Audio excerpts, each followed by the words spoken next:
ওই মালিকের নাফরমানি চলতেছে প্রতিনিয়ত। এরে যুবক ভাই আমার, আমার কলিজার টুকরা সন্তানেরা, শোন, আমি পাপী মানুষ। আমার কথাগুলো যদি তোদের হৃদয়ে টাচ না করে, নাও করতে পারে, এর চেয়ে ভালো করে বুঝানোর ক্ষমতা তো আমার নাই রে বাপ। তা আমি বলি কি, শোন, তোরা আমার সামনে আয়। ও যুবক, আমার সামনে আয়, তোদের পাওগুলা মেলে দে। আমি ওই পাওগুলা জোড়া ধইরা সারা রাত বসে বসে কান্না করি, তাও তোরা গুনাহ ছেড়ে দে বাবা, গুনাহ ছেড়ে দে, ছেড়ে দে, গুনাহ ছেড়ে দে।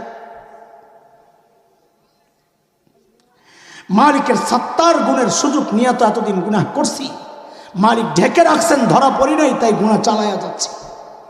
আসেন আজকে মালিকের গফফার গুণের সুযোগটা নিয়ে নেই।